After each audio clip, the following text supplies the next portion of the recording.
Bonjour et bienvenue à notre émission Osée de ce jour. Merci d'être toujours aussi nombreux à nous suivre.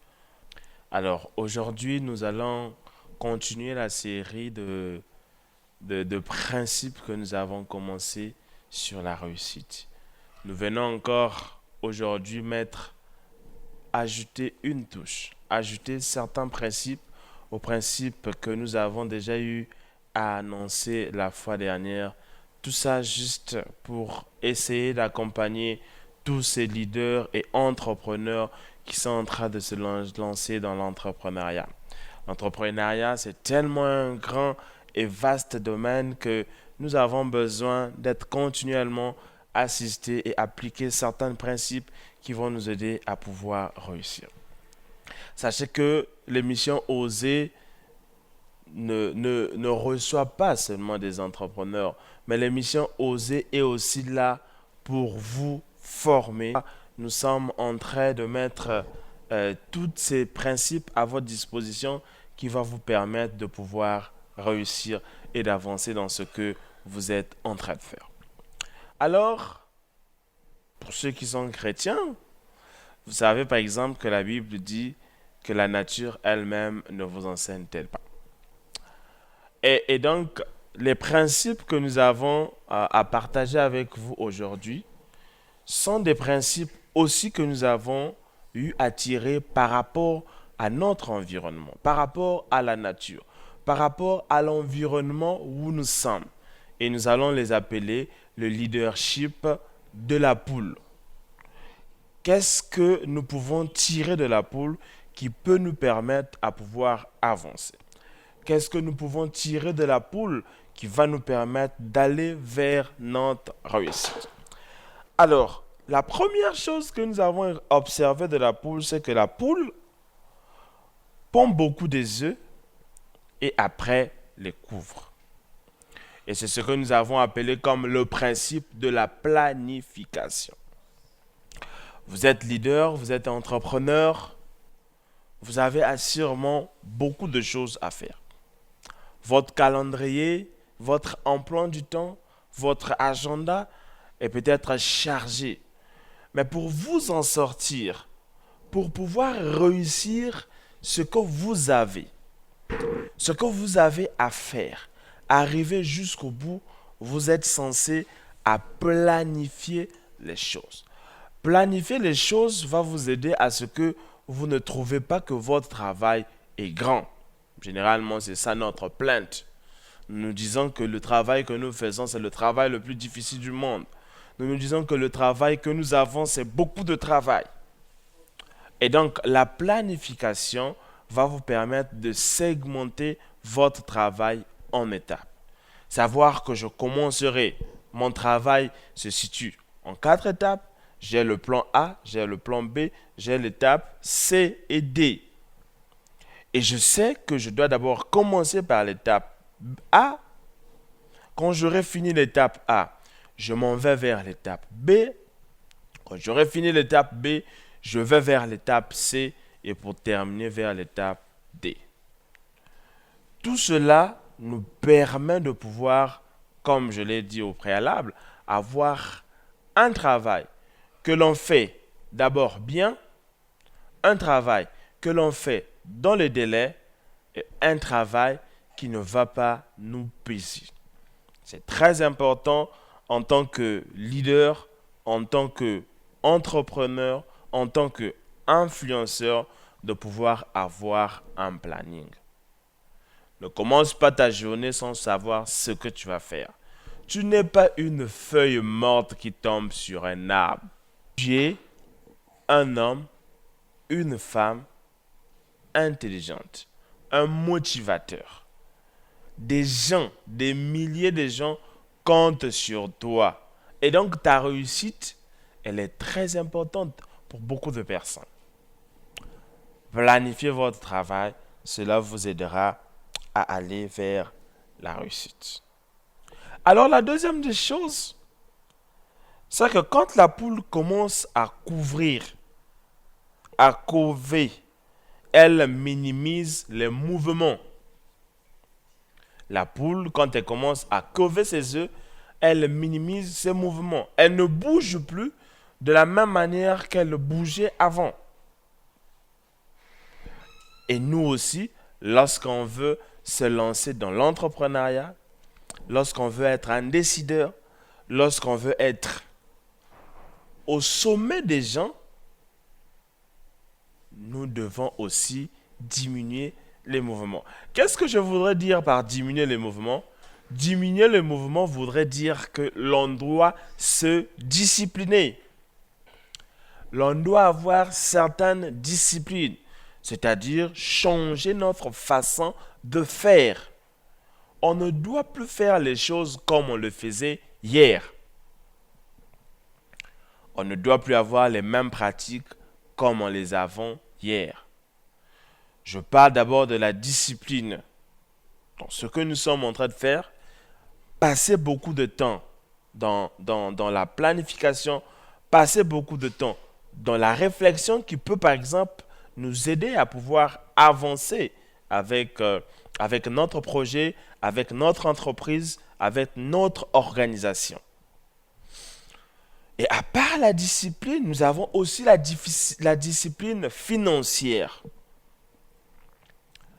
Imaginez-vous que je suis entrepreneur, je suis en train de travailler sur un projet, mais je continue à me donner au plaisir que j'avais hier de pouvoir dépenser, par exemple, inutilement mon argent. Je ne veux pas vous interdire de pouvoir vous amuser quand il s'agit, parce que quand on a travaillé aussi, on doit s'amuser. Ça, c'est possible, c'est normal. Mais je dois discipliner mes dépenses aussi, mes dépenses financières, pour ne pas que cela m'empêche de pouvoir accomplir ce que j'ai. Parce qu'imaginez-vous que j'ai par exemple un projet à accomplir de 100 000 francs. J'ai pu avoir les 100 000, mais je m'adonne d'abord à des plaisirs, à des dépenses inutiles qui m'empêcheraient à pouvoir accomplir automatiquement mon activité ou mon projet. Au lieu de jeter cet argent-là, permettez-moi le terme, dans des choses qui ne vont pas être profitables demain, je préfère donc discipliner mes finances pour me permettre de pouvoir accomplir ce que j'ai comme projet ou faire évoluer mon activité. Le troisième principe que la poule utilise, c'est qu'elle commence à perdre le poids à cause de son alimentation réduite. C'est donc le sacrifice et l'abnégation. À part la discipline, on est obligé de se sacrifier. On est obligé de se sacrifier d'enlever certains plaisirs, de nous éloigner de certains plaisirs qui ne vont pas nous permettre de pouvoir avancer avec notre activité. On est obligé, je veux revenir sur ça, de nous éloigner aussi de certaines dépenses. C'est ça aussi les sacrifices. Mais se sacrifier aussi, c'est dans la formation. Par exemple, on est entrepreneur, on est homme d'affaires, on n'a sûrement pas assez de temps. Mais je me sacrifie aussi pour me donner dans une certaine formation qui va m'aider à pouvoir me prendre en charge lorsque je veux monter mon activité. Il y a pas mal de sacrifices que nous pouvons faire. J'ai parlé des sacrifices de voyage, j'ai parlé des sacrifices de négociation aussi. Parce qu'un homme d'affaires, c'est celui qui va continuellement à la négociation.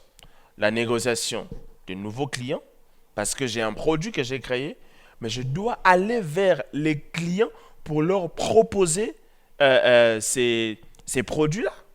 Moi-même, d'abord. Mais aussi la négociation avec des investisseurs. Je peux avoir...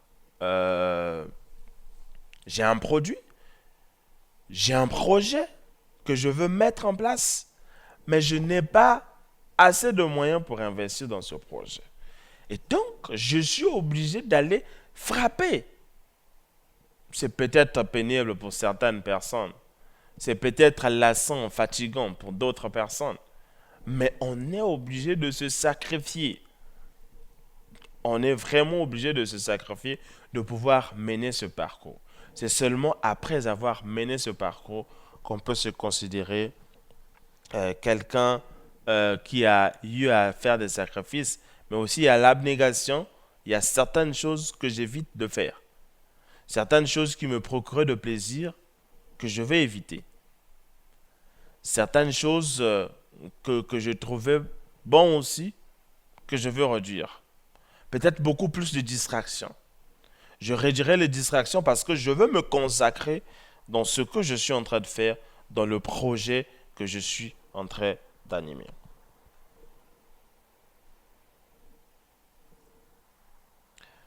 Le quatrième point,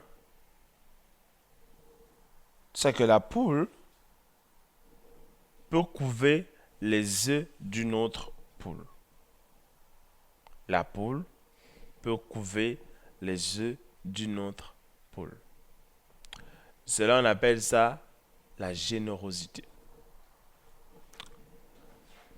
Qu'est-ce que je voudrais dire par la générosité?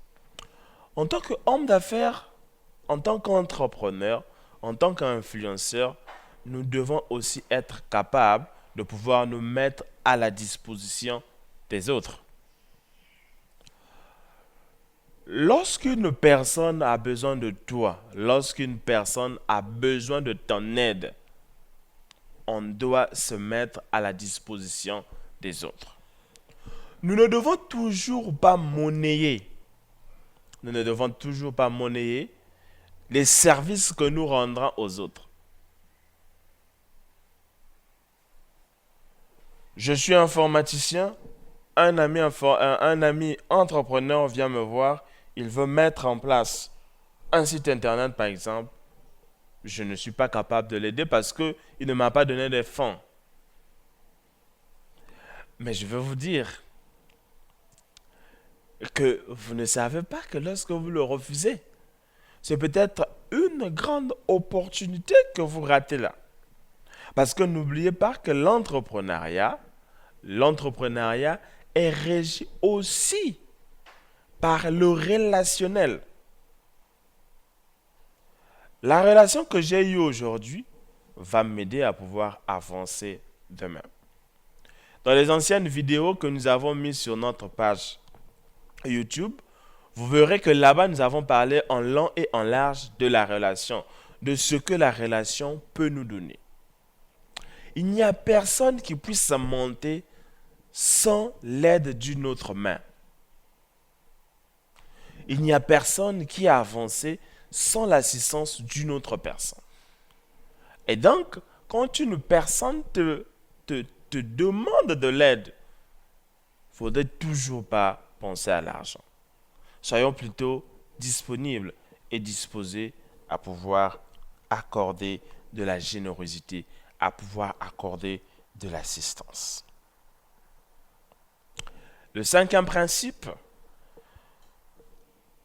c'est que la poule va couver ses œufs pendant 21 jours, attendant patiemment. Même s'il n'éclose pas, elle va pondre d'autres œufs. La poule n'a que 21 jours pour couver ses œufs. Mais on nous dit, même lorsque ces œufs n'ont pas clos, la poule ne se fatigue pas. Elle se permet de pouvoir pondre d'autres œufs. Et ça, c'est la patience que nous devons avoir et l'espérance. Dans notre parcours, d'abord, c'est ce qui fait le parcours d'un entrepreneur ou d'un leader. Ce qui fait son parcours, c'est que il n'est pas seulement fait de réussite. Le parcours d'un entrepreneur est fait parfois d'échecs. Mais seulement moi, j'ai appris que l'échec est un pas vers la réussite. En fait, l'échec en soi n'est pas l'échec. Permettez-moi cette redondance. L'échec en soi n'est pas l'échec. L'échec, c'est un pas que nous faisons. C'est un pas que nous avons vers la réussite. Nous devons donc continuer à espérer. Même si aujourd'hui ce que nous avons voulu, ce que nous avons mis en place n'a pas marché, mais continuez à espérer. Le meilleur reste à venir. Tenez, le président des États-Unis, Donald Trump, il est devenu président de la République à 70 ans, 72 ans. Monsieur Dangote, que nous tous, Africains, nous prenons aujourd'hui comme modèle. Mais sa richesse, il est devenu l'homme le plus riche du monde à 61 ans. C'est pas pour te dire que vous aussi, la réussite vous arrivera aussi tard dans votre parcours ou dans votre vie. Non, ce n'est pas ce que je voudrais dire. Seulement, c'est parce que ces personnes-là n'ont pas abandonné. Ces personnes-là ont continué à croire qu'aujourd'hui, on est capable de parler d'eux. C'est parce que ces personnes-là ont cru. Ils ont espéré. C'est pourquoi aujourd'hui nous pouvons parler d'eux. J'aimerais te motiver encore. J'aimerais te donner de l'espoir. Que ton échec d'aujourd'hui t'aidera pour la réussite de demain. Ne perds pas foi. Ne désespère pas. Plutôt comme la poule, ressaisis-toi et commence encore à pondre tes œufs. De tes méandres, de tes cendres, relève-toi et recommence à pondre des œufs. Recommence avec le même zèle que tu avais hier. Recommence avec la même force que tu avais hier. Tu pourras vaincre. Tu arriveras vers la réussite. Tu arriveras vers la victoire.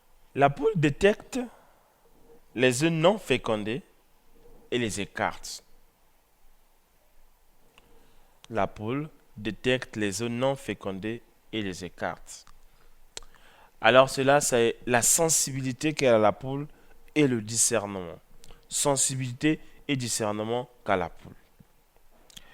Qu'est-ce que je voudrais dire par là? En tant qu'entrepreneur, en tant que leader, nous devons avoir le discernement des gens qui nous entourent. Le discernement, la sensibilité des gens avec lesquels nous travaillons. D'un côté, parce que lorsque nous avons des gens qui ne sont pas, qui n'ont pas la même vision, qui n'ont pas compris les choses comme nous, cela nous empêcherait de pouvoir avancer. Mais il y a aussi la sensibilité, le discernement aux gens auxquels nous allons solliciter de l'assistance et des conseils. Leaders et entrepreneurs, je veux vous faire une confidence. Sollicitez les conseils des personnes qui ont réussi, surtout dans votre domaine. Parce que ces personnes vont vous motiver. Ces personnes vous aideront à pouvoir atteindre comme eux le sommet dans votre domaine. Mais les personnes qui n'ont pas réussi sont comme des œufs qui ne sont pas fécondés, qui ne pourront pas donner des poussins.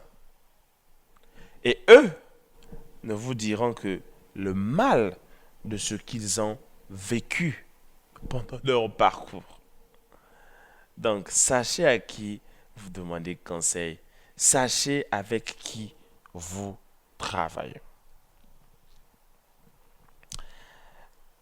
La poule abandonne les œufs pourris et s'occupe de ceux qui ont éclos, même s'il n'en est qu'un seul.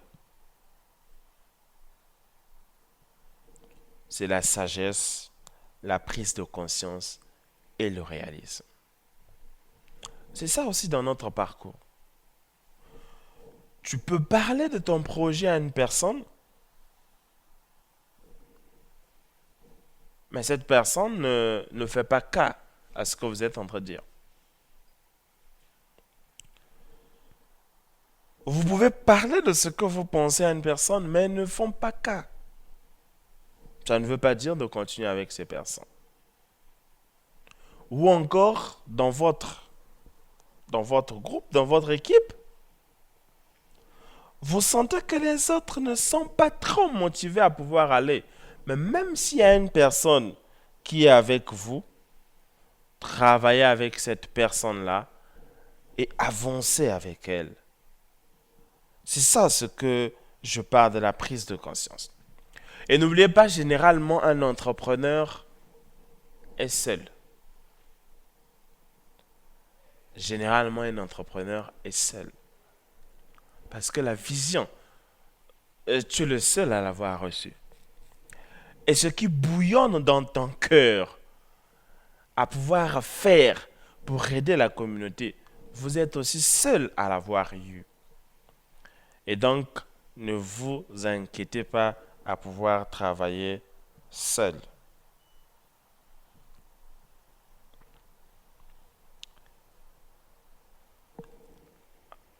Un autre principe, c'est qu'un entrepreneur